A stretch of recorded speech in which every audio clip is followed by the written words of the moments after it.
Hey, everybody, welcome back to Tavern Talks, episode 196 with Sam Rich. Hold on. I was going to say Sam Richardson. Richardson. No, it's not this time. It is Until very Sam. recently. It is Sam Vandervoort. And I'm like, that was awesome. And we're going to talk about that because that last name is epic. But I found out why, which if you were in the behind the scenes and, Jacob was late, so he doesn't get to know this, but Sam just got married, so I congratulations knew to Sam that. right off the bat, um, and whatnot. So that's awesome. For those joining us tonight, we've kind of gotten the rhythm down finally.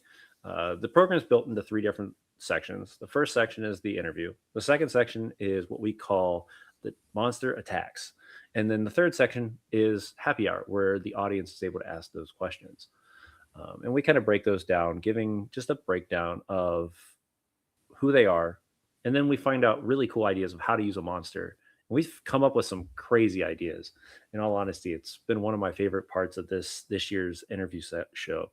And then happy hour is always hit or miss. You never know. You don't know what the audience might ask. You don't know what the roles might make. You just kind of roll with the punches because we're game masters, and that's what we do. Or if we Um, spill over. or if we spill Sometimes over, we spill over. we do. We've been better at not spilling over though, but yeah, we're gonna try to cut it right at an hour and a half to make sure that the guest is properly taken care of. So thanks. of course, so to start, I like to ask one question, and that is what is your first experience with tabletop? Not as a professional, not as a game master, but like your first actual experience, and what was that like? So when I was in middle school, Mm-hmm. we were just talking about this off camera, but my dad was in the Air Force, and we were stationed in Germany, Okay. in like southwestern Germany, Mhm. near the border of France. And when we moved there, I didn't have any friends. Obviously, I didn't know what was going on or whatever. The whole new country. I'd only ever lived in the U.S. up to that point. And my dad sort of became friends with this other, or my parents really became friends with this other military family who had two kids, roughly my age, both a little bit older. I think the younger one was 2 years older than me in school, and the older one was probably 3 or 4. Okay. And that summer, I was just kind of sitting around without much to do, and they reached out to me. My dad and their parents kind of put us in touch, and they were like, "Hey, these guys are looking for someone. They're going to run a game of D&D 3.5." And I'd heard of D&D. I kind of knew, had a little bit of like cultural osmosis for what that meant, but I had never played it before or really interacted with it at all. Right. Never rolled a D20 up to that point. So Did you know what a D20 was? Is the question. No way. Yeah, no. No way. So I went over there, and I remember so clearly it was like in their like office space. It was like on this little table. They were both wearing pajamas still. The two. One of the older brother was GMing and the younger brother was playing. And they basically just handed me a character sheet. They were like, "This is who you're playing today." And I was like, "Oh, okay, there's a lot of numbers on this sheet." And they had the little, maps and minis kind of set out. And we started playing, and I think we probably played for, I don't know, like 2-3 hours. And I think probably at about hour 2, my character got killed. Oh wow. Yeah. No. Yes. And then I was just like along for the last little bit there. I was just like sitting, hands crossed, being like, "Wow, this is so cool." And it was literally just the two of them playing. But I remember I had ridden my bike over there because they didn't live too far from us. And as I was riding back, I was like, I could not stop thinking about everything that had happened Mm-hmm. while we were playing and could not stop thinking about like, oh, it felt like the eggshell cracking and like getting a look at the outside world and being like, oh my God, there's so much in here. Yeah. And then I never played 3.5 ever again. So what? So what was that eggshell though? So that's kind of the second question that comes from this is Yeah. it's weird because you talk to people who are sports fans, you talk to people who are um, video gamers, you talk to people who are whatever your hobby is, Yeah. but tabletop's interesting because it's not just a hobby. It's kind of like you get, I'm gonna say almost like an infection because you're stuck, right? Like if you get bit by the bug, you're bit by the bug for life. Yeah. I Um, agree. what was that bite for you? What was the thing that caught you and you went, I want to play more? So I've always been a fantasy and science fiction Hmm. fan, right? In fact, I for a long, long time when I was a kid, I thought I was going to be an author. Okay. I was like, oh, I'm gonna write books. I would like, go off in my room and write, or I'd always be reading something. I just remember having these really transcendent memories surrounding reading and kind of Hmm. imagination and fantasy and fiction in general. And I think the thing that really like lit my brain on fire or like, gave me this infection was realizing that like you could create a story like that without knowing what was coming next just by sitting around with your friends and rolling dice, Hmm. right? There's this feeling of like, and this is also part of the reason that I think I eventually pivoted away from being an author was like I really didn't like just sitting in my room alone thinking of ideas.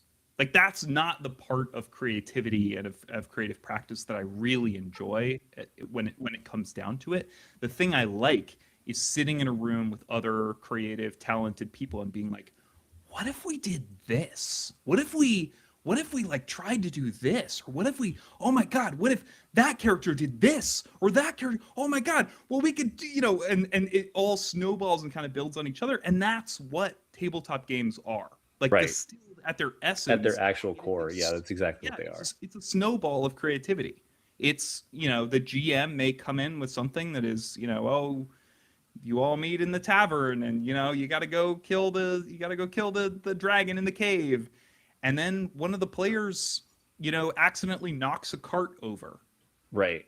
and the shopkeep is really upset, and the players are like, oh no, like we want to make it up to you, how can we make it up to you? And the GM's like, oh shit, the shopkeep is his daughter was married off to a rich prince and like he wants to get her back and whatever. And the players are like, oh, forget the dragon, we're gonna go get this guy's daughter back because we feel so bad about knocking over her cart. And it is that The role. thing, it is that engine that keeps me coming back to tabletop I games. got It is you. Yeah. that feeling of not only, I mean, it's kind of trite to say like anything could happen, right? That's kind of the basis of this whole thing. But it's not only that anything could happen, it's that like you are discovering what is happening alongside everyone else who's sitting at the table with you. Right. That's the magic of it to me. No, that's perfect. And then the last question that kind of blends to this, and you've kind of described it, but you didn't give me a date or time or what happened afterwards, is when did that shift happen for you between being a player and being a Hmm. game master?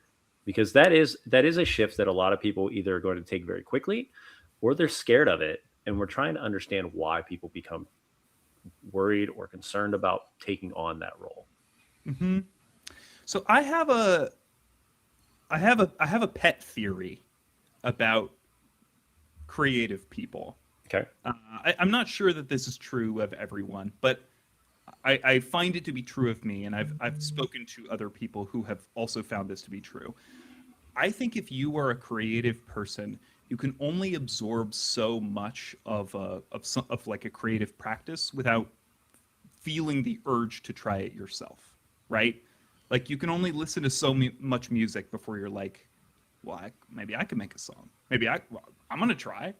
Or you can only read so many fantasy novels before you're like, I got an idea. Let me give that a crack. And I think I kind of felt the same way with D&D, but my progression was, or with running games rather, but my progression was pretty slow. Like I had that initial game in middle school of kind of this sort of lightning bolt moment of learning about this thing and learning, you know, um, cracking the eggshell and seeing the vast wider world of creativity. Right. But then, I remember in early high school, I started a little club, and I tried to I wasn't running D&D. I was Mhm. just I was just trying to recreate what I remembered from that game. I was just trying to give other people the feeling that I had when Right. I came out of that first game. And then, that kind of fell apart, and, I kind of put that to the side for a little while. And then in high school, in later high school, I had moved again, was trying to make some friends. I had heard of another kid who, had a D&D game running, and I was like, hey, can I come be a part of that? Went and played in that for a while. Then in early college, I started picking up. I started listening to actual play. I was like, Okay. oh my god, like people are taking these these games that they're playing and recording it, and it's a story you can go and listen to. Right. And I think that really was the thing that made me feel like, oh, I need to actually give this a try. I need to make a concerted effort here. Um, Mm. and so I started a D&D 5e game in college with some college buddies. And we all had the same schedule, so it was super easy. This is the classic college campaign story where yeah, we can meet every Wednesday at 7 p.m. because we Yeah. all know we're free. Uh, Absolutely. Yeah. That doesn't happen once you Things get out of learn college. later in life that is yeah, that's a hard thing to replicate. But yeah, I think that was when I actually first started giving it a try. And at the time, I was in college. I was quite poor, or maybe a combination of poor and not spending my money on the right things. And I also was a little full of myself, so I was like, well, I'm not going to buy the D&D books. That's so expensive to buy all these D&D books. I'm just gonna make a game system out of, again, sort of what I half remember D&D. So the first two sessions of the game were just this game that I had kind of cobbled together out of Hodgepodge together and yeah, literally. And we played that and had a blast. I mean, people were excited for more. But as we started playing, I started realizing that I had all these unanswered questions about what to do when certain things came up. And I was like, okay, maybe I should actually go back to D&D here and look at how professional, game designers are actually doing. So then I transitioned over to D&D and started running this game, and that game lasted for, I think we played the same characters in the same setting for 8 years.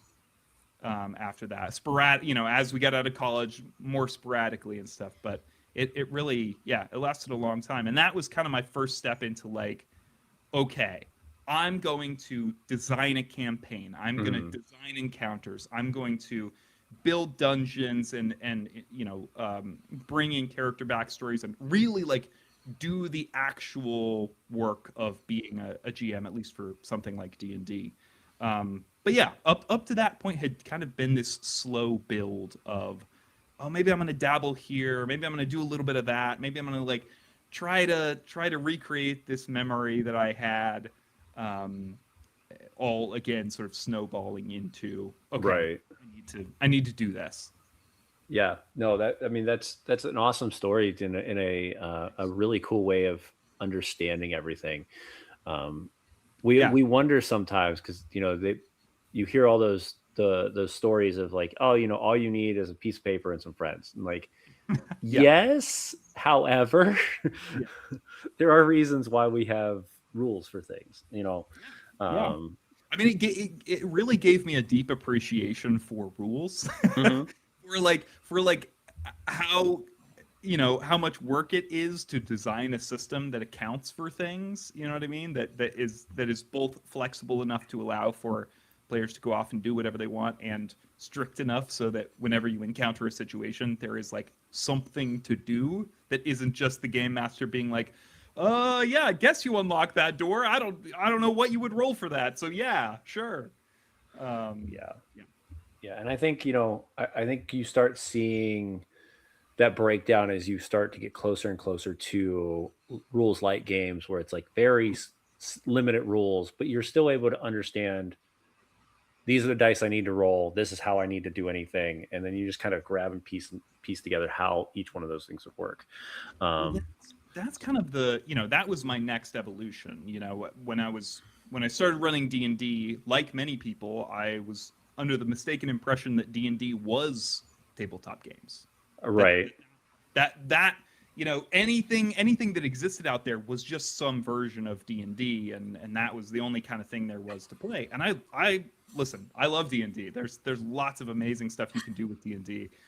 But I think when I kind of the next phase of like getting introduced to other systems and learning that there are other games out there and other games that actually did things better, or right. did or were designed to do different things.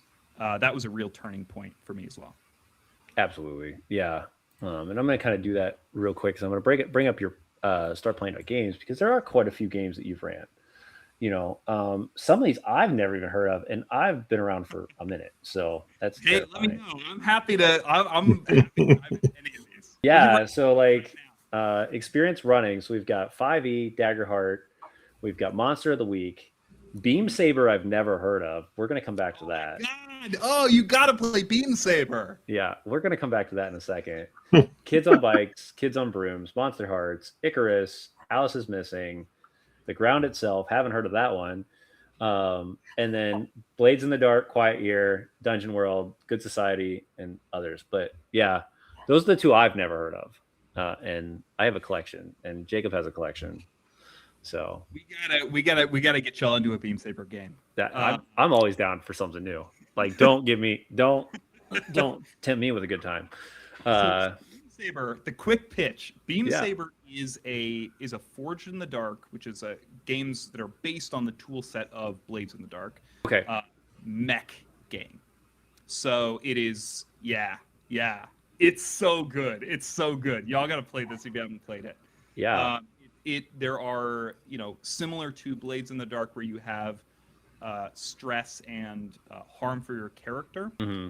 Or your machine, your mech, also has, uh, basically like breakdown, and it can take damage itself too. And Nice. it's such a good game. Evelyn Ramsey like absolutely blew my socks off with that game when I first read it. Okay. Blades can do this, and I also think their rules for rather than with Blades where you have a sort of you relieve stress by doing your own individual projects, right? You go Hmm. off and you do drugs, or Yeah. go pray, or whatever it is, work for your community, etc. Steal. With Beam Saber, the whole idea is that you only reduce stress when you spend time with your fellow pilots. So it has a really, really Oh, nifty. system for reducing stress with other players, Hmm. and building beliefs around those interactions with each other. So, highly Mm. recommend. If you watching out there, if you have not heard of Beam Saber, go check it out. Yeah. It's um, Yeah. No. We might even and during happy hour if I can go. I might swing through the internet real quick and see if we can grab a link and we'll drop yeah, that yeah. in the chat room. Um, yeah. No. A lot of those games, like I said, and I know one thing we had talked about, and we've been kind of dabbling on the idea of doing a professional gaming / gaming community build up for Tabletop Misfits because we have a lot of game masters in our community, a lot of game masters. Um, and one of the ideas is to start trying all these brand new games. Oh, yeah. And I think that is a big thing for you to have is an experience running a lot of these games because you give a very wide range of games that you're running on for Start Playing. Yeah. Now, have you ran all those games on Start Playing, or is that just No, I have not run all of them and Start Playing. I don't run a game. My rule for myself is I will not run a game for Start Playing until I've run at least like 5 or 6 sessions of it, outside. right? I'll go run it for friends. I'll go run it, in a more personal setting before I bring it to the table because I want people to feel that professionalism and I want people. Absolutely, yeah. You want to make sure that you understand the basics and that you're not questioning the rules and things like that. Yeah, if Um, if they're paying to be there, I want people to feel like I have a deep understanding of sort of leading them through. right. So some of those are things that Kids on Bikes. I've played a lot of Kids on Bikes. You can swear we're in a tavern here. It's fine. No Sure. issues. I think I've already. I think you dropped it at least once. It's fine. But then he paused for that one. I was like, how about I let him know that he's good? Like, I appreciate it. I appreciate absolutely. it. I've played a ton of Kids on Bikes. I've played a whole campaign of Kids on Brooms. Before I ran Beam Saber on Start Playing, I played in a campaign of it and also ran a campaign of Blades. And yeah, I mean, like that's sort of my stamp of like, okay, I can go play this game for people now. Is when I feel comfortable enough having played it. Absolutely. Yeah, the stuff specifically that I've run for Start Playing, I've run D&D, obviously. I've run Beam Saber. I've run Monster of the Week. I've run Heart the City Beneath, Okay. which is amazing. Horror, like Dungeon Delver. I've run. I think that might be it as far as like systems themselves. Okay. Which I know a lot of times, a lot of these are, it's a risk. It's a risk to run non popular games because you don't know if somebody's going to be able to find those out in your community, right? Yeah, Like, totally. especially and Start Playing. But there are those groups of people that are just like, hey, I have a Thursday night and I'm don't know what I want to do. I'm going to go on there and I'm going to hit the roulette and see what kind of game I come up with. And then you get that luxury to do so, which is I've pretty also had awesome.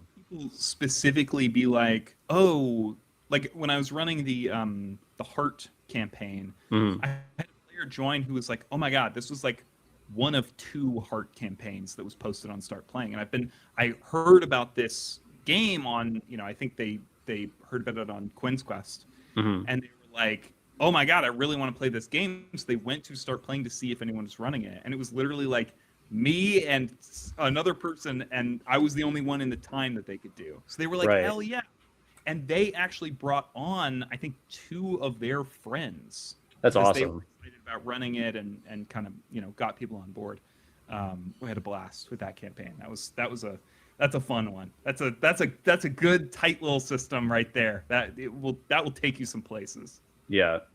Yeah, no, definitely. And I think that is something that we're seeing kind of coming up in the world, especially with professional gaming, is that Yeah, one of those things is the idea of learning a new game because it's a challenge. Like totally. you're Yeah, you're learning new mechanics. You have to understand how the tone of the game is and things like that, and how those mechanics are going to build with the tone.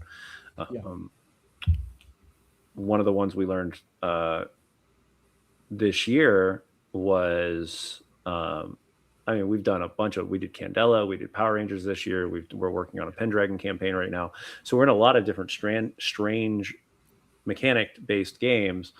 Um, but you have to understand the tone of the game too, because the tone is built absolutely. around the mechanics, right? Like Mm. Yeah, specifically Blades in the Dark is a big one like that.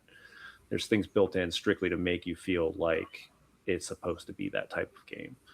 right. Um, what would you say right now is your favorite game to run for people?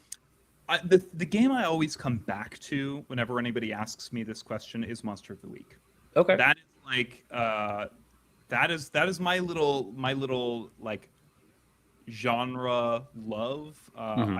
I grew up watching a lot of that kind of media, and that was the first game that really inspired me to run something other than D&D. I heard Okay. on the Adventure Zone, their Hmm. second season, started playing Monster of the Week, and I was like, oh my god, I have to run this as quickly as possible. Yeah. Which is actually how I started my podcast series, Pest Control. That's because I was like, oh my god, I have to run this. I need to run this immediately. Right. I had some friends willing to dive into that with me.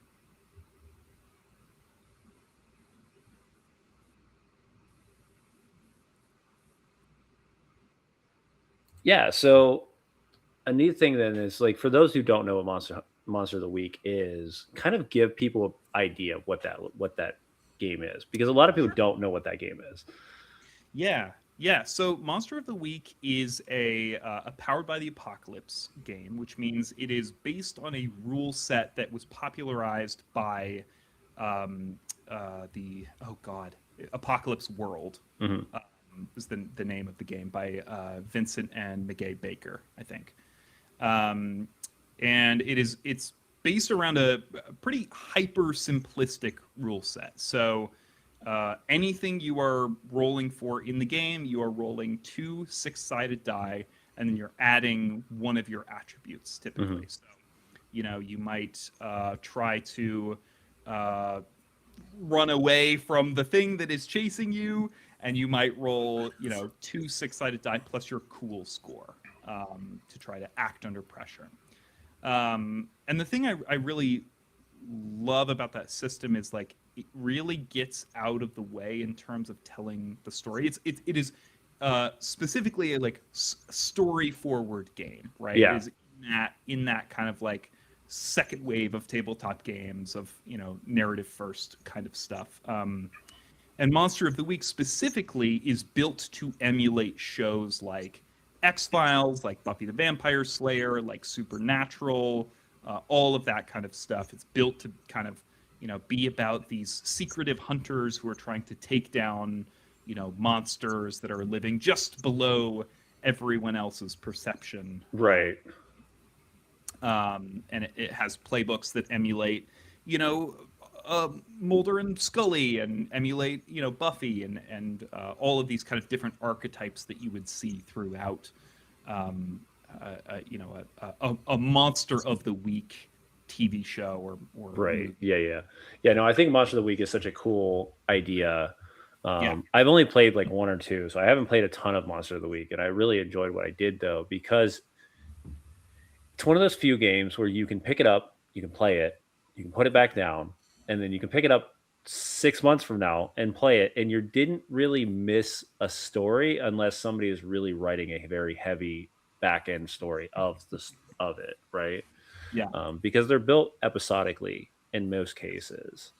yeah, So yeah. Each like Monster of the Week runs in hunts, so your players will go out and try and deal with the werewolf that is running rampant through the town, or they'll go down into the sewers to deal with the giant crocodile that's living down there, and that will just kind of be its own little self-contained mhm, adventure that you can, of course, tie into bigger something bigger, right? stories. But yeah, it's remarkably self-contained as a tabletop system, which I think is and self-contained in a way that not only allows you to play it for one shots or 2-3 session kind of things, Right. but also allows you to build on those sessions or have those sessions build on top of each other if you end up wanting to do something that is more campaign length. Yeah. What's the longest you've ran on Monsters of the Week?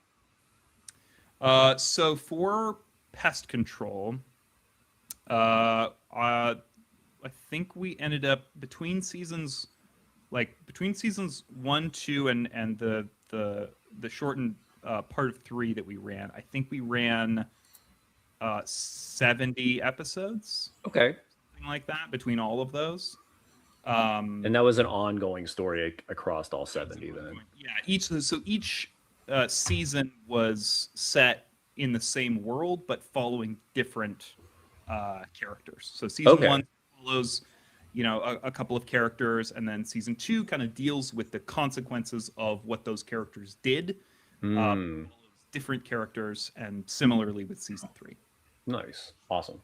Yeah. So, um, and I think the reason I asked that is because a lot of times nowadays we run into problems with timing and with schedules and things like that. And it's really cool to have the ability to have games where, because I don't feel personally, this is my own personal opinion, I don't feel one shots are built well for Dungeons and Dragons. I feel like it has now become a thing where it's much more over time.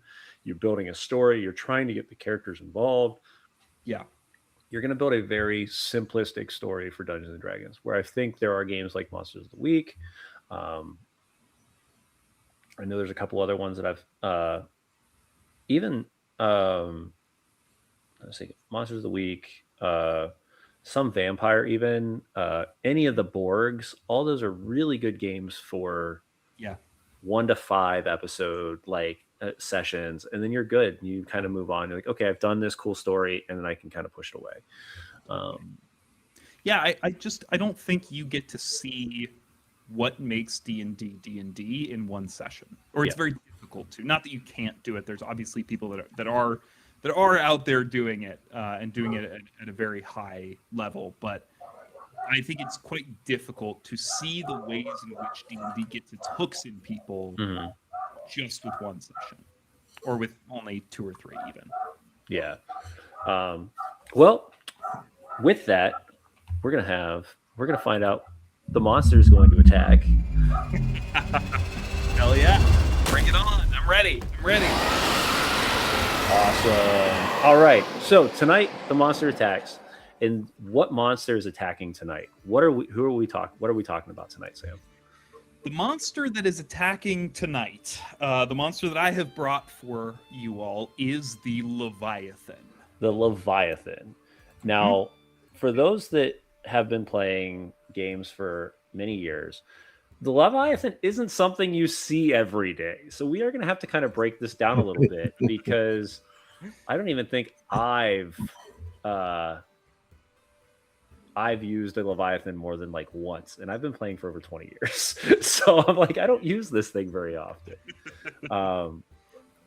But let's kind of break this down. So what are the things that you really like about the Leviathan? I mean, I think I have always been someone that has has the childish glee at the idea of wow, big monster. Okay. If you look out the window and you're just seeing the massive eye pass, you got me there. You know what I mean? So I think that is where my initial love of this kind of creature comes from. It's just like wow. I mean, I think it's inspired by the kind of megafauna that don't exist on Earth anymore, that existed maybe in the distant past, or that we found bones of. The idea, the dinosaurs, this is the classic childhood fascination with dinosaurs. Like, wow, look, these things used to be on Earth, and look how big they were. Look what they did, and all this kind of stuff. I was big into dragons as a kid. Yeah. Had the Dragonology book, and Absolutely, the old school one. Christmas one year.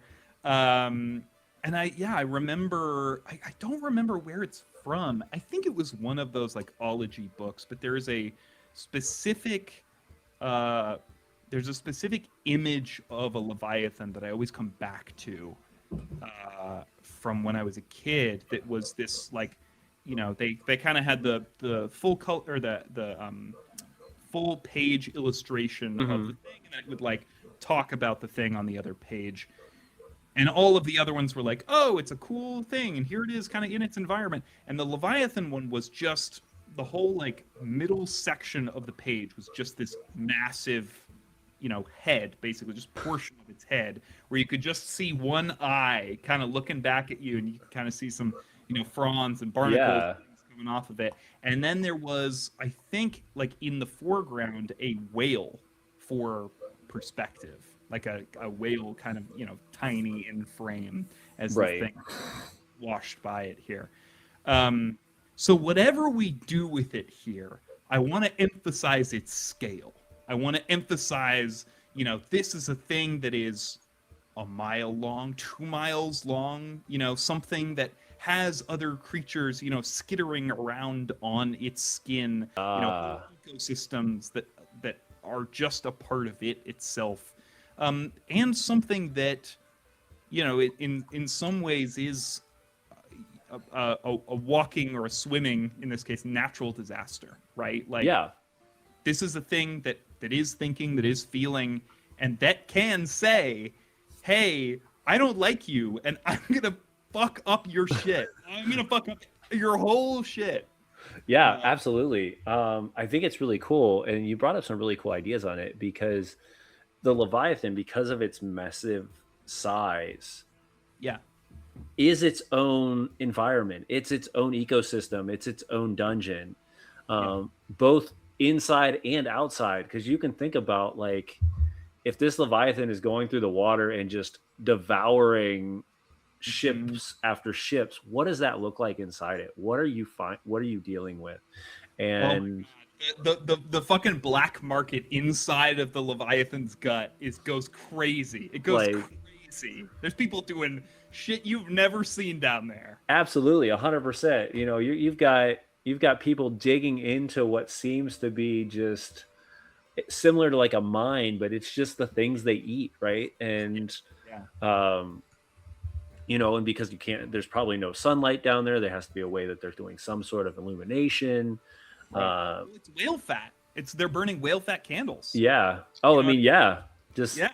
cutting small chunks off of the edges of this thing because even it's never gonna feel that little Or pinprick. just waiting for the whales to wash in and That too. Yeah, just Oh my killing. gosh. um but you're right, like the idea that it's in anything that comes inside this thing is now part of the ecosystem is such a cool idea. um there's two books that I just right off the top of my head, I can't remember the one. Splatter Inc. Games just wrote a book about this, and it's everything about dinosaurs and Oh, massive creatures, and it's just so cool. Yeah, Osmosis Jones inside a Leviathan. Yes, let's go. Uh, yeah, yeah. Let's do it. what does Do it. that look like, right? What I is want to it? see full-scale adventurers and full-scale dungeons and like, let's do a campaign that is Yeah, just the inside, just getting from, from mouth all the way out.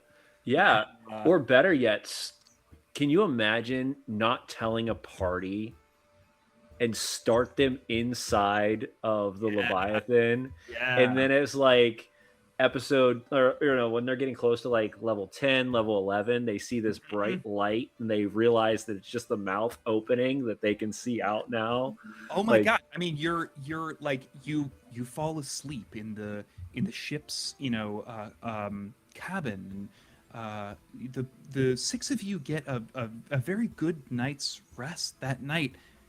And when you awaken, you realize that the ship has stopped swaying back and forth. yeah. And you look outside, and there is the darkness of a cavern wall, in the distance, little pricks of candlelight traveling upon it. Somehow your ship has been transported into a cavern, and Yeah. then you slow roll the reveal to Right. And then depending on how far down it automatically gets, that can be the idea that the cavern looks more and more actual cavernous instead of like yeah. natural. Or you can say that the between the algae and the barnacles and things like that, it makes it look like Mhm. cavern walls rather than, the actual what you would see inside of a human or a creature of Right. anything. Right. Because you'd want to really hide the idea that they're inside this thing until they get that opportunity to get that mind uh, blowing moment. Well, and I like the idea of putting them on like a seaside town Mhm. and everybody wakes up because they're like, oh my God, there's an earthquake. Yeah. And they finally walk outside and they're like, "Where's the moon? Where's the sun?" Yeah. And they don't know that they're basically inside of this big thing's gut. And you can also play off the time element of, hey, even though you're here and you're protected because maybe you're in the toppest of the towers, Yeah. it's slowly being digested. Yeah. Yeah. Yeah. Plus, on top of it, you also have the fun of the idea that you can play with light and time because it's when his mouth opens and closes. So for some reason, and depending on if you're picking somebody who's lived here, so like let's say you have the ecosystem is part of this, so you think, the sun rises every 6 hours, and you're like, well, why? Right. I don't know, because the sun rises because that's when his mouth opens and it closes, and then there's the nighttime again. Yeah, that there is some sort of fucked up cult that like makes the pilgrimage up to the jaw like every day. Absolutely. Watch the mouth open, and then does their little pilgrimage back down the neck all the way back into the gut, where they reside. Yeah. Well, you could even have that where they journey up through like into the cornea and they get to look out of the eyeball, and then they walk back down. They're like, this is where the church is. We look out the eye. We look out the eye and we see the other world through the eye, through this lens. I just really like the idea of something like this, because I don't think, at least in my head, Leviathans are not they are not like willfully destructive. This is the way I think about them, but they're also not benevolent, right? This is not a creature that is like, oh, there's a seaside town right there, I'm gonna watch out. Like, this is a creature that's like, okay, well, if you're gonna shoot me from your ship, I'm gonna eat the ship because I'm gonna deal with the threat. Yeah, absolutely. Or I'm just gonna leave you be. I also love the idea of, our players look over the bow of the ship and they just see this thing's massive, hide going off to the horizon. And you just paint that as the image as they just watch it slowly glide under the ship for hours and hours and hours. Yeah. The other thing is like you do get that opportunity to really understand the vastness of the world when you put something like this into it. One thing I always thought was really confusing, but cool in the idea, but then you have to really come up with the idea of why is there more than one of these things? If there is, can you actually feed more? Because it's the same thing. It comes down with like the Tarrasque or like absolutely giants. Even you're like, okay, these massive human beings that are 20, 30, 40 feet tall, and they say that they have kingdoms, and you're like, how they can't? How can you feed? Where are you putting them? Now I know with magic, of course, you have the veils and things like that you can open up and close and whatnot. But if we're really being honest with ourselves, the world has to be vast enough to be able to support something of this massive function. Well, and multiple ones, I'd say. Yeah. Not only just of this creature, but I mean, there's also the behemoth, and there's other ones that are like both of these, the Leviathan and the behemoth, that are these gigantic creatures that now you have to say an ecosystem that supports all that. Right. Which there's I also like thinking the thing of how we had like King Kong and Godzilla, of where they've been mortal enemies for life through the ages, that there is a behemoth out there that the Leviathan's like, when that guy comes too close to the water, his ass is grass. I'm getting him. Yeah. For sure. I built an entire campaign around the idea that Tiamat and Bahamut were just two dragons that were so massive that they were when they attacked each other, that was what formed everything, because of how aggressive that would look, right? Because when we talk about those dragons, we're not talking, small city dragons. We're talking massive elder dragons of ancient times type thing, similar to what we're talking about with Leviathans and behemoths.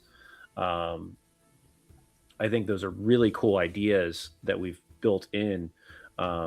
One of the guys, we just did a Tavern Talks with it. We did a special report with it from Torchlight And it's called Titan Bound, and it's for Shadow Dark, but the concepts can definitely be implemented in anything. And it's the idea that all of these monsters that he's creating are their own dungeon, they are their own ecosystem. They Wow, have this that's massive awesome. amount to them. And What was that called? Titan Bound. Titan Bound. Okay. Yeah. I look that up. I mean, he took ideas from things like this, but he also took things from like Shadows of Colossus back in the PlayStation 1 games, where you're battling, pieces of a creature, not one creature, right? Like, and you have to figure out how to weaken its legs in order to get it to stop, and things like that. Another cool game that just came out, that we one-shotted, was the Godzilla RPG that just got released less than a couple months. The Kickstarter just finished up just a couple weeks ago. And they have a chaos timer that's built with a deck of cards, and that I love, because that really does give you that implementation of what you're trying to say, which is the vastness of what could happen. So you count down, and as the timer gets closer and closer, now we have a catastrophic event happening. Right. And those are just cool ways to implement that stuff. I also just think an important element of running anything along these lines, whether this is the Leviathan, whether this is the Behemoth, whether this is, Tiamat and Bahamut, is this idea of like awe. Like, I think that is a thing that we can sometimes forget, as especially playing a game like D&D, where, you're like, okay, big dragon, you got to kill it. You got to figure out how to kill it. I think more GMs should pause when a creature like that comes on screen and say, like, and it's amazing. This is, I was lucky enough a couple years ago to go to New Zealand, and get to kind of go through the mountains and stuff there. And there was just the feeling of, like looking up at these places and being like, I can't believe this exists. Right. I can't believe that this is like just in front of me right now. And you think that's just a piece of what would be on top of a behemoth, right? Like, you think that's just part 100%. Of it.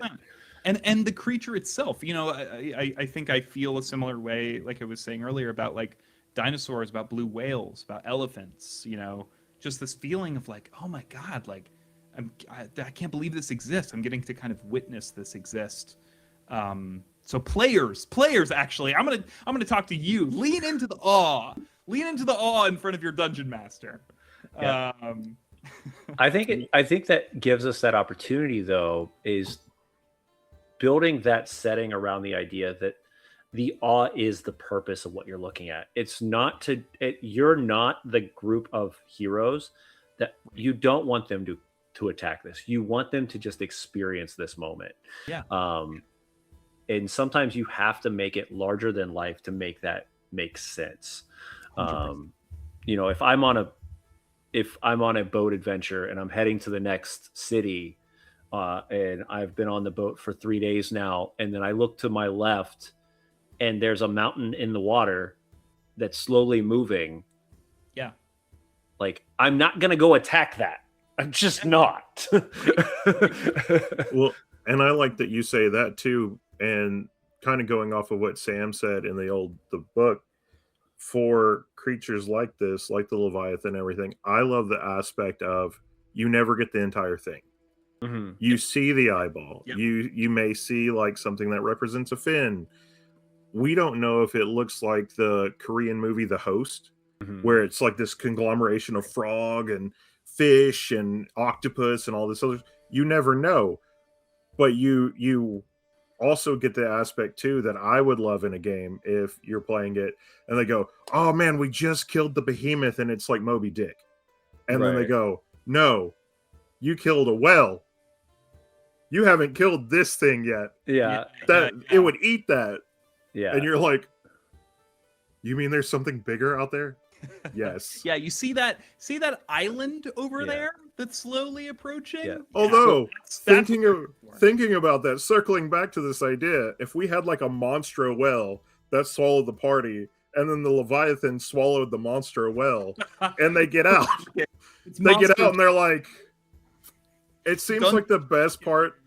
Seems like the best part of like getting to the end of a campaign. You're like, well, you get out of the well finally.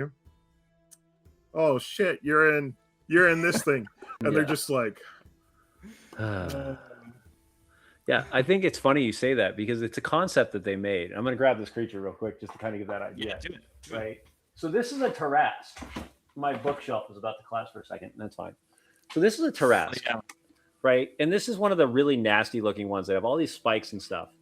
Yeah. But do you know why they put spikes on creatures? It's a mechanism of protection. What the Well, yeah, hell is that yeah. thing being needing protection from? now you know, now you know. Yeah. Truly. And that's the concept Truly. I think that makes it. I think those creatures, when you see that slick, that slick water just drift over this massive mountain, and you're like, Mhm. oh, so this is the leader of the food chain. Like he doesn't need any protection. This thing is its own. Which that also makes me think of another fun concept of if you're on the boat and you have like the person that's just joined the crew, and they're like, "Sir, I've been watching that island for forever. We're going in the right direction." And they Mhm. go, "Did you look at the sun and the moon and the stars?" And then it's like they realize that the island's been moving this entire time. Yeah. And the captain gets really Right, of frustrated. course. Yeah, the captain gets frustrated. You're leading us in circles, buddy. Yeah. Mhm. Did you not realize that the pull to the center is happening every time we get close to this thing? Yeah. Like, Oh shit. We're headed into its hunting grounds. It just Yeah. needs us to get to deep enough water that it can do that, that great white thing of like go down underneath us and then go straight up. right. Well, and Well- you could add some myths in there too. I mean, what if the Leviathan's whirlpool is actually Charybdid? Yeah. And it's like, yeah, everything comes through here. Yeah. Yeah, I think like you guys were saying, it's like these creatures have a gravity. Like in your world, if you're introducing them to a story, they do have a gravity of like, okay, what does this creature existing in this world mean? What kinds of things need to be true about this world that this creature exists? And what like do people take precaution? Like when people leave on a sea voyage, is there a thing that's like, don't follow the island, because that is how you get eaten by the Leviathan. It will take you out to its underground. I don't know. I mean, I'm always interested in deciding on a detail and then using that to fill out the rest of the world. which I mean, these are like you said, these are creatures that can do that. They're massive enough that allows you to have that scale that you're looking for to fill a world out. These aren't creatures of, unless the creature is fully able to be larger than life, it's not going to feel that way. But if you're like, oh yeah, the mountain, the largest building you've ever seen, this thing towers it by 20 fold. Like, oh, okay, this thing is different. Like That's his toothpick. Yeah, the tooth that he shows you is just the because we also have those weird things where there's those fish that they sit upside down and just the mouth is wide open and you just think there's this moving set of teeth coming towards you. But the one comment I wanted to hit on that you said that made perfect sense is the idea that you don't know everything is what puts that fear and that awe into that creature. If 100%. All I see is a fin, if all I see is a tooth maybe that washed up or crashed into Can you imagine that? Like, okay, city's going, all of a sudden the tide comes in, and the tooth the size of the tower or the lighthouse is just sitting in front of now on the beach. And you're like, what is this thing? Uh-oh. What is this? Because it can, but then the cool thing is though, is it can stem entire adventures from that, because they can be like, well, I want to know where that tooth came from. Yep. I'm going to tell them you're an idiot, but go right ahead. Go right ahead. Figure it out. Figure it out. I think, I mean, there's so many, this is the kind of creature that almost generates adventure prompts, like without even, without, like, you could say, oh, there's a band of goblins and they, oh, they're raiding the nearby town. That's all well and good. But you put a Leviathan in your setting, you're like, oh, a ship went missing, or ships along this route have been going missing, or hey, there's an old lighthouse that is built out of, a seemingly one single piece of bone. It just builds upon itself. And like I said, that's the kind of stuff that I really love in tabletop games. Well, and especially with this one, touching on the same thing again, I really love the aspect of, like, if you mention a goblin, somebody's going to think about a goblin. If you mention a dragon, I mean, we may have get some different forms, but somebody's going to imagine a dragon. But when you say a Leviathan, I will almost guarantee you that nobody's representation of what they think of a Leviathan is going to be exactly the same. Right. And that's one of the coolest things. What are the stories people tell from having seen just a fin, or having seen just an eye, or having seen, something pass underneath their ship for hours? What does that sound like in your world? Mm-hmm. What are the sea shanties, about, when the water takes on a brownish hue, whatever. That's a different sea shanty, but yeah, and I think that's the cool thing is like, when you bring a creature this size into a story, it becomes part of everything, part of culture, part of lore, 100%. Part of environment. And the cool thing is like, you could also have the opposite, right? Like, you could have somebody who comes out of, this weird type of ship that is part organic and part wood, shows up on the coast of whatever town you guys are in. And they're like, oh, well, these creatures, these people have a little bit of a weirdness to them. Well, why is that? Well, they're part of the bow, they're part of the bow ship. And they're intent. They're trying to get eaten. They gotta go. Have you seen Strange World? Mm-mm. It's a Disney movie. Yeah. And there's this crop they're trying to go in, and they're trying to find it, and they go in, and they find this magical world that all these things are kind of weird. By the end of the movie, they find out that it's kind of like how the old Japanese proverb of living on a giant turtle. Mm-hmm. And that's what it is. All these creatures and stuff that they were finding were the organisms that lived inside of it. Yeah. Interesting. Yeah, interesting.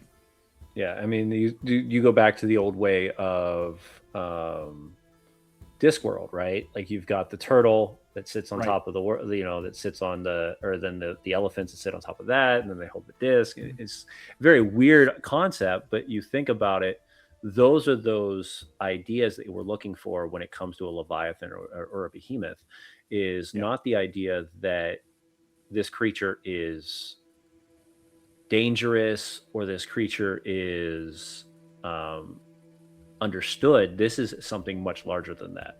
And I think that's the cool thing about this. Which, side note, I just thought of a really funny joke, and James, you'll probably be the only one that gets it, unless people watch one of our shows. But God, people better hope that Icewind Dale never fully melts. Absolutely, 100%. Uh-oh. 100%. Let's hope Just, Icewind just, Dale to, never just to know. think, like the reason why nobody really has seen Leviathans in multiple games Yeah, is that it's frozen under Icewind Dale, yeah, and you're like, Uh-oh. wait a minute, come again? yeah, Where? yeah. No, there's a lot of secrets in Icewind Dale. Like for those that have been old school lore fans based on the books and stuff, there's a lot of things that happened in Icewind Dale that people don't realize, and it's really a cool opportunity. And we're gonna figure out that as we grow. That's gonna be awesome. I'm super psyched about that part. But besides, we're not gonna get on the tangent of Icewind Dale. But the cool thing about that idea, though, like you said, is this area where things like dragons live on top of it. Because so now you have something that's extremely massive, and it's still just a creature on top of this creature, right? Like when you start putting those size differences together, things just make it feels much different. And I really Yeah. like that idea. And I really think it's a cool monster to talk about because it's a monster, but it's much more. It's something else. Yeah, it's an environment. Yeah, it's an environment. I also just want to make the pitch here for those of you out there that are interested in playing things that aren't Dungeons and Dragons. Man, you could do some cool shit with a Leviathan in other games. You know, Oh, yeah. I think my mind jumps immediately to Heart the City Beneath, like playing a Heart game within the bowels of this Leviathan. I think there's even there's a Heart expansion called Ichor Drowned by some cool folks that specifically deals with like environments that are a little more waterlogged and something that might be a good start for that. Or that game you brought up earlier, The Ground Itself, which is a world building game that talks about one place over time. Okay. And the people that live there and the kind of events that happen to that particular place. And I would be fascinated to play a game of The Ground Itself, watching as things get washed into this creature, right? As the little town gets built, and as they start to develop these whale fat candles and this cult that walks up to the jaw and all of this kind of stuff. Yeah, I mean, we made the comment. You have the Quiet Year too. Like, can you imagine that one? Like, that would be an interesting one as well. And then we've also got some very simple ones that you can play that are really fun to adventure into small portions of this story, which would be things like Pirate Borg, where you can take that mentality and you can bring it into a less of a fantasy world in that perspective where things are a little more grim and a little more dark, things like that. But yeah, no, I think this is such a cool idea. Might be something we play around with later on in the year. Very cool. Because we're definitely playing around with some ideas. Dungeons and Dragons is such a cool concept, but certain things do things better. It's just how it is. It's true. So I'm really looking forward to hearing more and maybe seeing more of this Leviathan idea and whatnot. What was that one game you said? Was it Heart the City Beneath? Yeah. That is a what's the mechanics on that one? Dungeon delver. It's its own system. It's the resistance system. Okay. It revolves around taking stress in, I think, seven different tracks, and then not incurring any consequences until you roll under the stress in those tracks, basically. So like you can incur a blood fallout, for instance, which means you break your arm or you whatever. They have a bunch of other ones, but you could also incur stuff like a supplies fallout, which means like, oh shit, like you ran out of bullets. Yeah. Or you could incur an echo fallout, which is like the kind of weird, you start growing eyes in your armpits, and it's strange things are starting to happen to you. It's a follow-on game to Rowan Rook and Deckard's. I don't think it was their first game, but their first big game, which was Spire.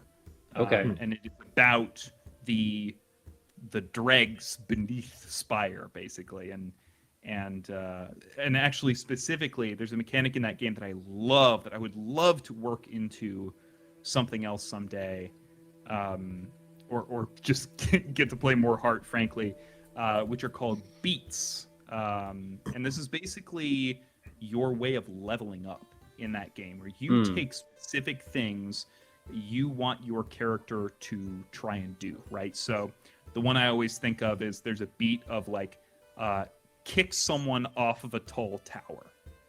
And when you do that in the game, you get to take a new ability.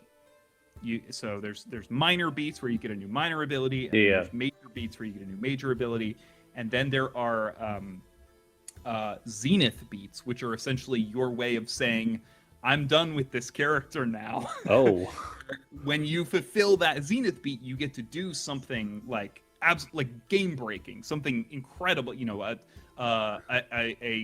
interdimensional forest invades wherever you are and rips it to shreds, or you call on the long forgotten hounds of your military group that like overwhelm any opposition. Right. And then most of those end with, and then you die. Oh my gosh. And then you no longer exist.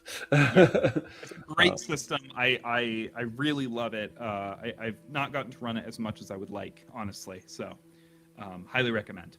Yeah, no, that sounds really cool. The beat system sounds kind of similar to how the illumination system works for Candela Obscura as well. Like you have certain things that you have to do in order to get your illumination, and then as you grow, you get those options. Yeah, I think playing in a similar space for sure. Yeah. But no, I really think those are cool ideas. And I know there's been a lot of stuff brought into the chat, even by others in the chat room talking about these types of things. So I think they're definitely there. And we are brewing right into happy hour. So as the town gets a little rowdy and the tavern start to hear the others in the tavern, we're going to open it up to some questions. I did drop the Rowan, Rook, and Deckard link in there, so you can go check out Heart the City Beneath, which is a pretty. As soon as I went to it and I saw the imagery on the front of the page alone, I was like, this is pretty awesome. It's amazing.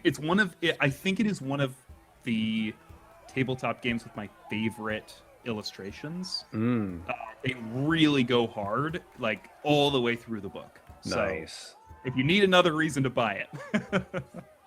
Hey Jacob, do you need another reason to buy another book? Because I always think you only need one reason half the time. Hey, sorry to call you out on there. Well, over here, so do you have enough? Do you need to go buy another shelf first? I already bought some today, so this may be a job for tomorrow. Yeah. No, I'm definitely getting. Omnitoast says I'm getting some Lovecraftian Gothic vibes from the artwork. Absolutely. For sure. Yeah, for sure. They made a comment. Then a comment was made just before it: Leviathan eating modern day Florida, and that immediately brought me back to my favorite book right now. And everybody's going to be like, we've heard over and over and over again about this, but I'm super psyched. It's coming. Dungeon Crawler Carl? It's Dungeon Crawler Carl. Knew it. And the new RPG is coming out, and that would be such a cool way to create a dungeon in that perspective, where that's where they start. Absolutely. So, you start in a dungeon inside of a Leviathan. Yeah, that's the dungeon right fun. there. Oh my god, that book's series. I just started book 8 on a drive to North Carolina today, and I'm hooked again. Well, everyone. I will say, if we're taking this out of context in other systems, I do agree with you, Pirate Borg. Yeah. But hear me out. Shadow Dark.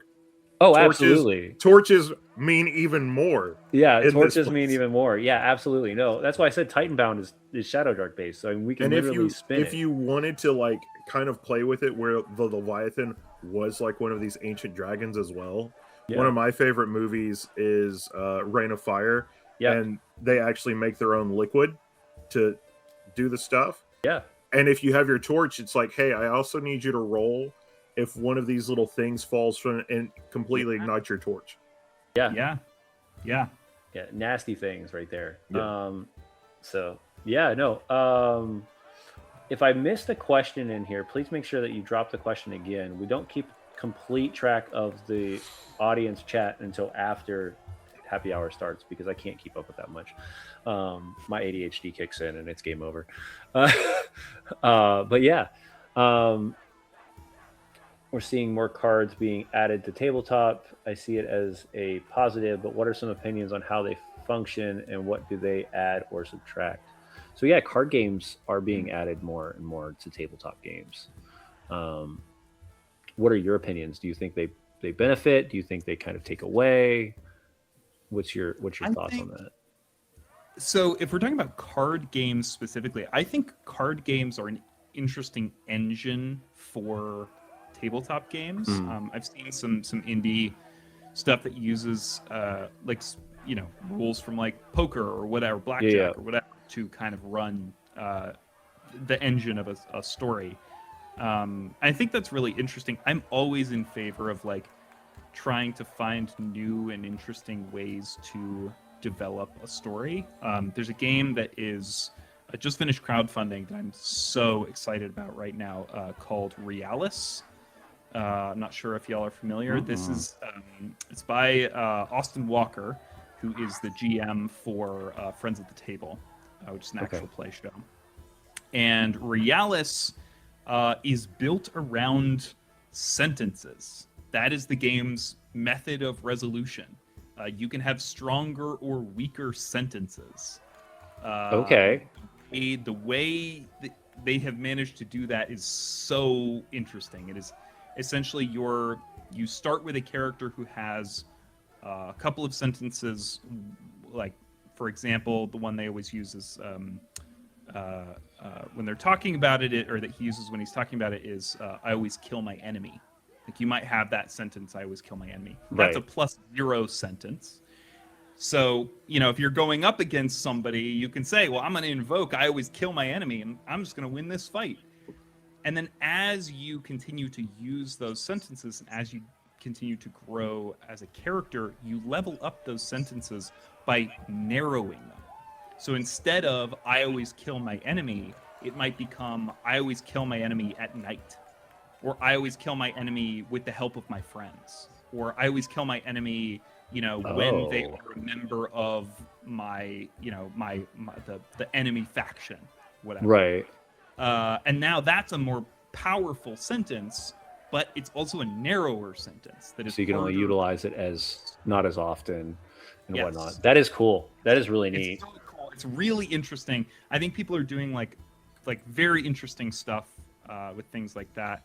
As far as like cards themselves, like if we're not talking about card games, but like actual like a deck of cards. I think a deck of cards is like a great engine for randomness in a game. That the game I mentioned earlier, the ground itself uses the deck of cards in order to generate prompts basically for world building.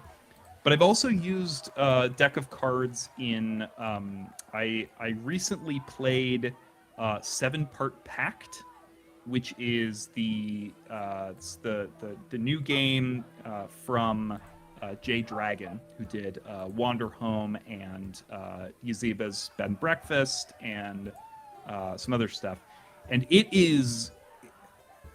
it's wild. It's a maximalist. It is billed as a maximalist tabletop game, where essentially you have 7 player characters, and they are all playing their own little board game that interacts with everybody else's little board game.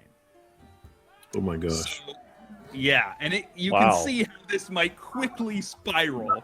Yeah.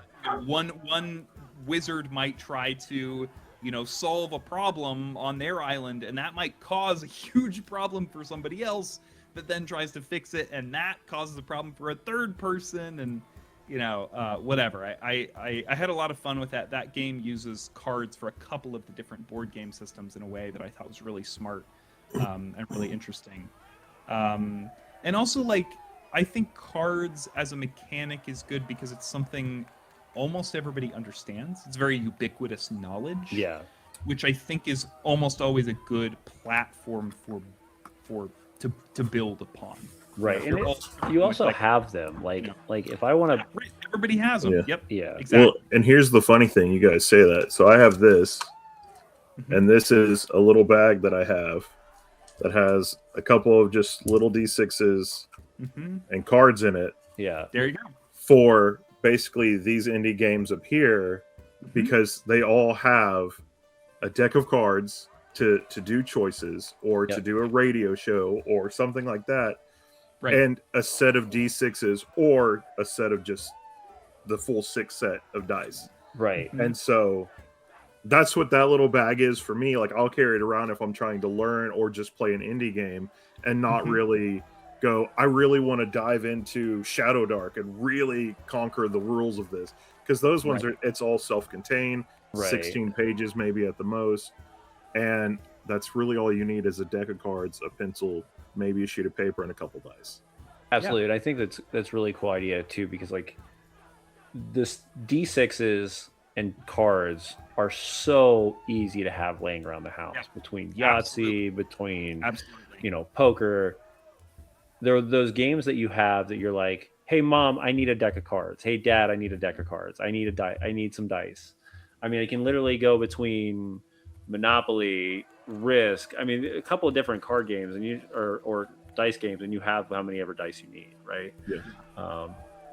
Yeah, I think it's really smart to build games, especially indie games, on things that people will already have.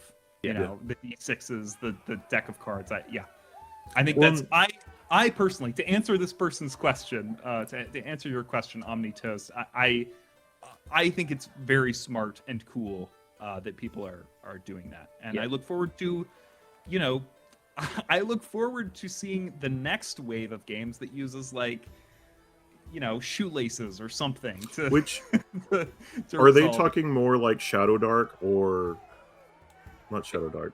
My bad. Daggerheart. Are they talking more like Daggerheart, things that actually include cards, or ones Like that you can add a deck of cards to? Yeah, I think it's a little bit of both, because I think because I have this one too, which is you have this your is new just the game. stickers. Yeah, that's just the stickers for is it. That The Zone. The Zone? Yes. Yeah. Oh, I've been wanting to play The Zone. Yeah, I got the thing of cards. You so have I was that other like, game though that do you've it. been playing with your son too. That's kind of like a role playing game, and you can definitely build it into a role playing game. The Kids Quest. No. That the one with the like Pokemon type stuff you've been The doing. one that I play for our guys. It's a 5e supplement. No, not that one. The one that has the cards. Oh, Dragon you're talking about the board game, Dragon Eclipse. Yeah, but like the way you play it and the way you made it sound is you could also roll that into a role playing game. It doesn't have to be a board game and whatnot. You could. It is kind of like a pick your own adventure. Yeah. So yeah. I'll also say if we're talking custom cards here, I'm gonna grab something from my shelf.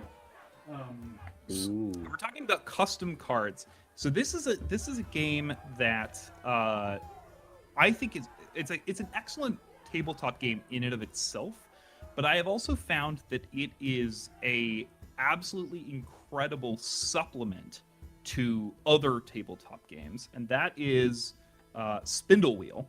It's going to be backwards, I think, for me or for everyone. Oh no, it's right side up. Okay, great. It is Spindle Wheel by Sacha Renaud, which are these. I have some of them here. They're these beautiful cards that reference. Let's see if this is going to work. Yeah, there we go. That have like a concept on them. It's not working totally, but that can be played right side up or other one side way or up. the other way, right? Yeah, like exactly. They're similar to tarot cards essentially. okay. But there's a whole role playing game in and of itself built within Spindle Wheel. I'm glad you said that.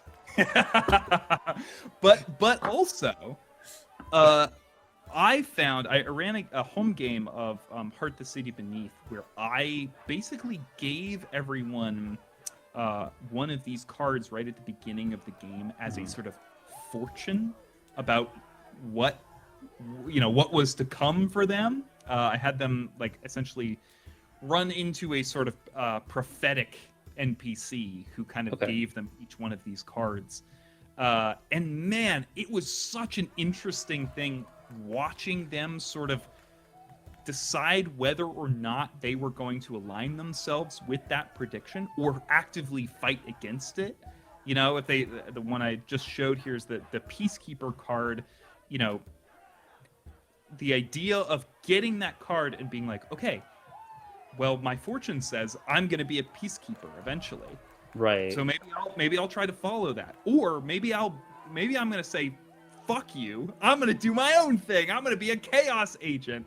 Yeah. And I also think it's a very fun thing as a GM to kind of pass these things out and then get to be like, okay, now what situations can I put them in to be like, are you gonna be a peacekeeper here? Like, are you gonna try and, you know, whatever? Yeah, that's interesting well- you say that. And well, in one of the ways that I know that you usually do some stuff in your game, Sam, that I love, is you would have a character that goes completely off the rails, that kills everybody, and they go, you know, you have now silenced the world from all this stuff.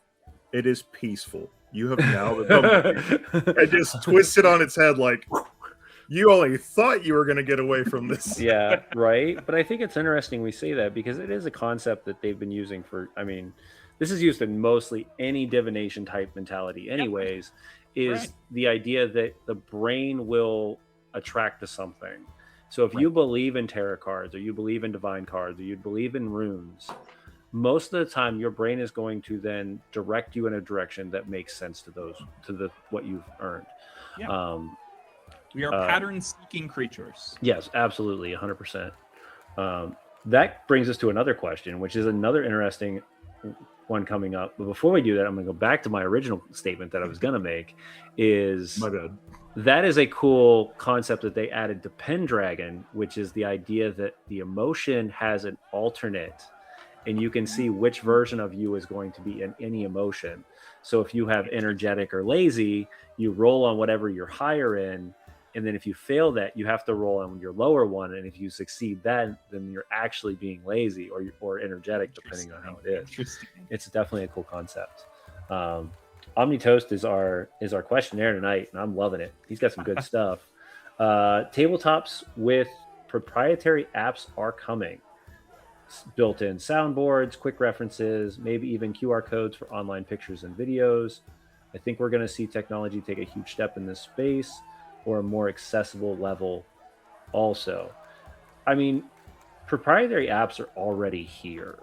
And the idea that soundboards and quick references, they're just bundling them in current technology that we already have, I think is really what we're seeing.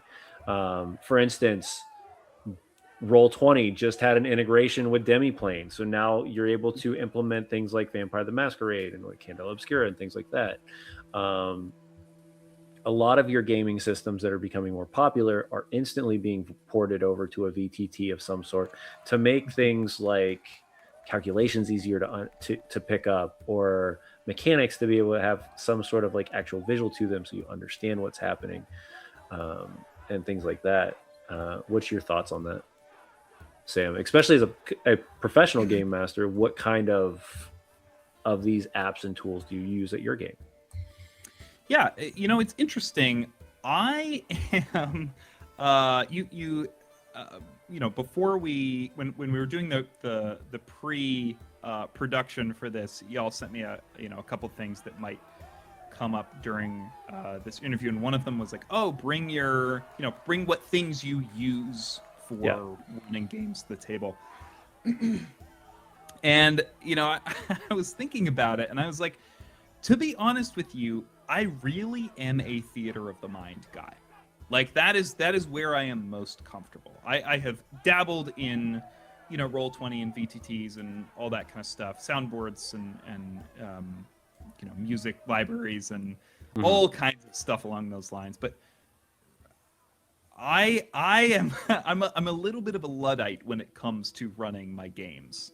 That being said, I think there are things that I'm starting to see that would be really interesting. And I think part of that push is coming from, I mean, the Matt Mercer effect, right? Right. The like wanting your home table to feel like an actual play, or to feel like a bigger production Right. than just sitting around your table for an evening.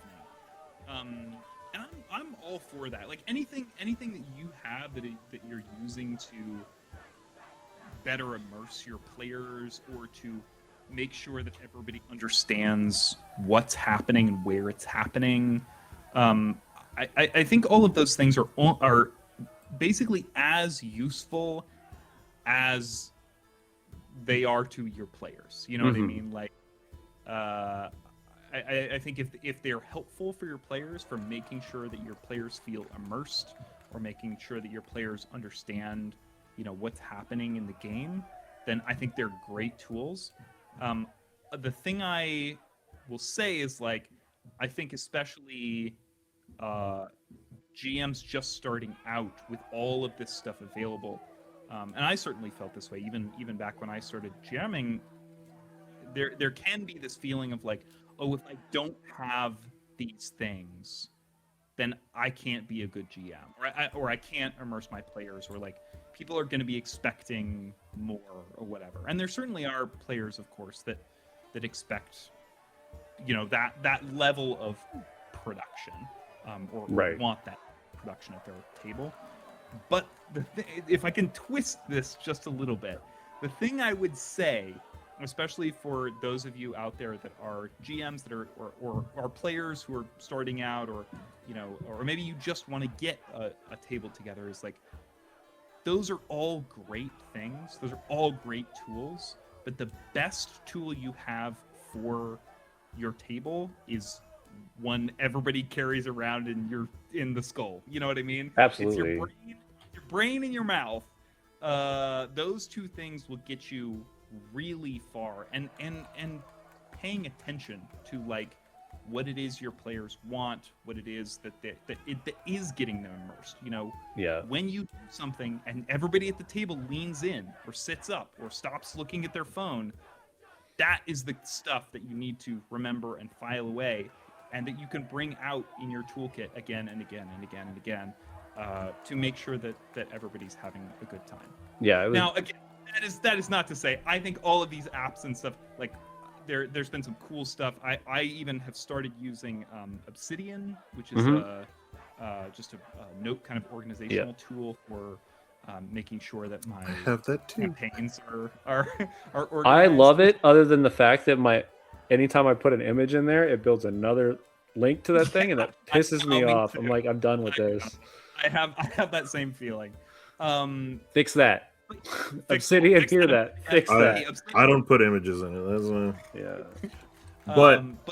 But yeah, I think there's lots of cool tools out there, and I think there will only continue to be more cool tools, and I hope they aren't all built around AI. Absolutely.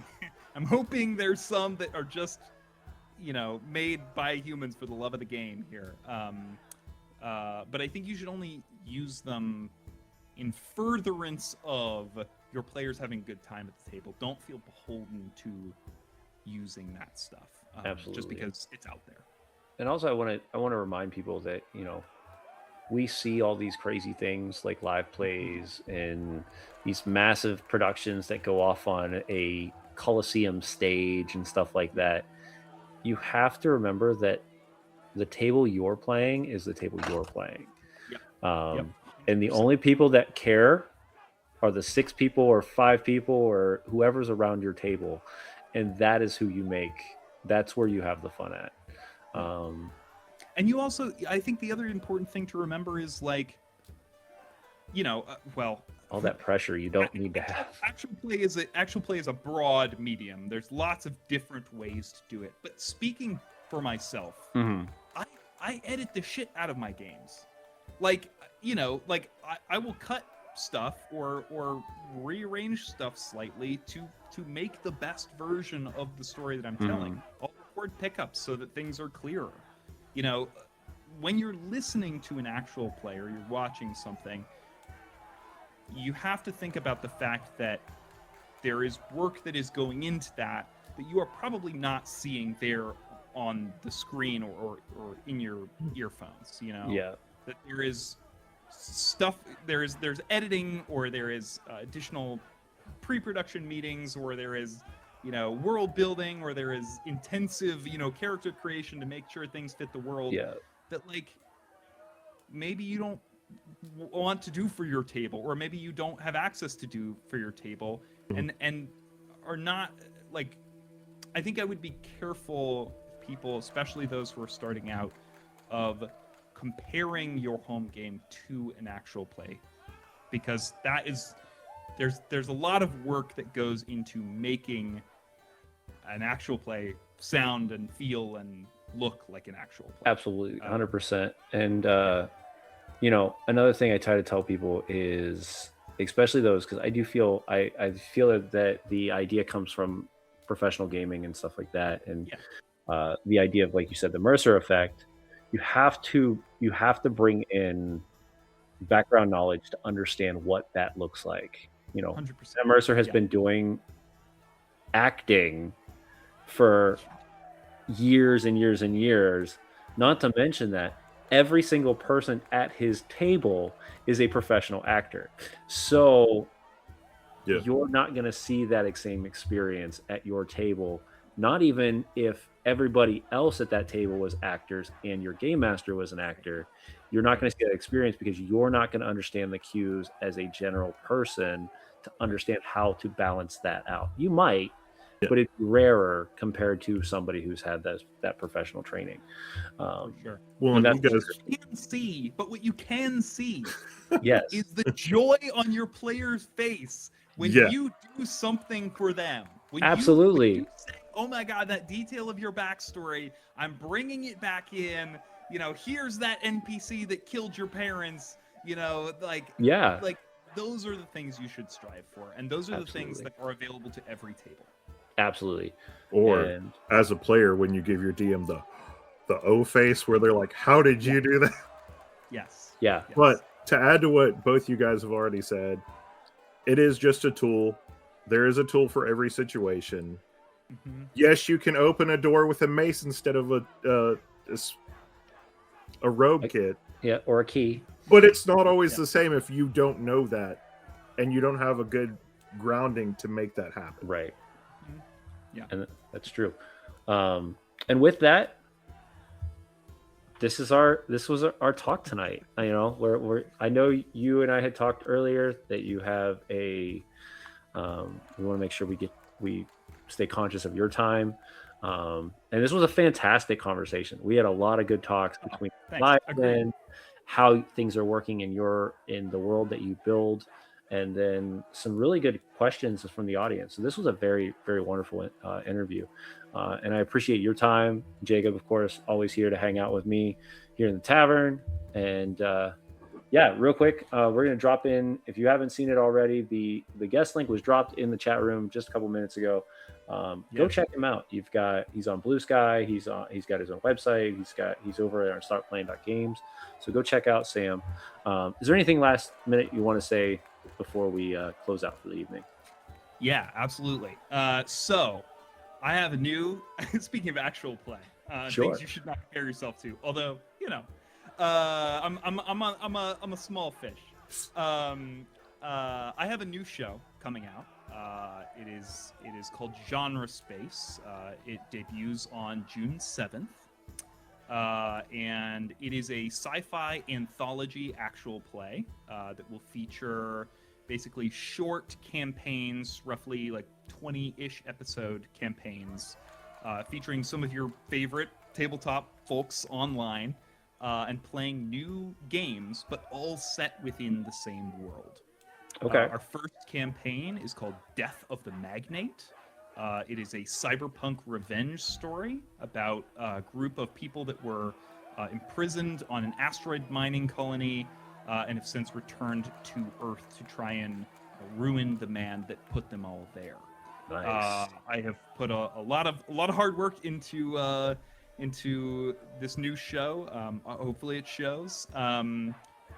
You can check that out. I think there's a link to it in my my little list here. But if that sounds interesting to you, please come check it out. I'm obviously the nerves of launching a new project, as I'm sure the two of you know well, are elevated here. And I'd really love to, I'd love people to give it a chance, give it a listen, and hopefully find something that you love. Yeah, absolutely. Genre Space comes out June 7th. First campaign, Death of the Magnate. Death of the Magnate. It's a wonderful name. I love it. Thanks. All right, everybody. With that, this is Last Call. Jacob, you got it. Raise your glasses high. This is Tavern Talks here on Tabletop Misfits. We'll see you guys all next week. This week, real quick, before we run off, this week our schedule is looking a little busy. So don't forget, on Sunday afternoon, we are going to be running our roundtable for wrapping up season 1 of Candela Obscura. And then after that, we've got Power Daddies launching at later that evening. Dress to Quest is back on Monday for a side quest with some new adventures as we find out if one of our players can become the new speaker of one of the towns of Icewind Dale. And then we'll be back here with us, our next special guest on Wednesday. Our next special guest is Dan Taylor over at Chaos and Catacombs, or Comedies and Catacombs. I think I mixed it up. Yes. Sorry. Yes, that. We're going to be talking about all cool things that he's doing in the real world, where he's doing shows in comedy clubs and things That's like that. where these dice came from. Look at that. Happy face Wow. and sad face. So, yes, I did say Power Daddies. You find out, if you want to know more about what that is and how that works, Just watch it. you'll have to come see the Power Rangers live play that we do on Sunday nights. So, yeah. But, timey-wimey stuff happened, and now you got to figure out what happened, why it's called Power Daddies. So that's where we're at with that. Come check it out. And then don't forget, if you are going to be at Gen Con, make sure the listings drop on the 17th of May, where you can start signing up for stuff. And so get on your wish list. Night of the Worm on Thursday at 5 p.m. Eastern there at Gen Con. We're going to be doing our official live play of our vampire / werewolf mixed event, and it's going to be a lot of fun, where I get to dress up like another werewolf, and it's going to be awesome. I love it. So yeah, keep an eye on all the social medias, and of course, have a great week. We'll see you guys all very soon here on Tavern Talks. Good night. Bye, everybody. Stick around while we raid some friends.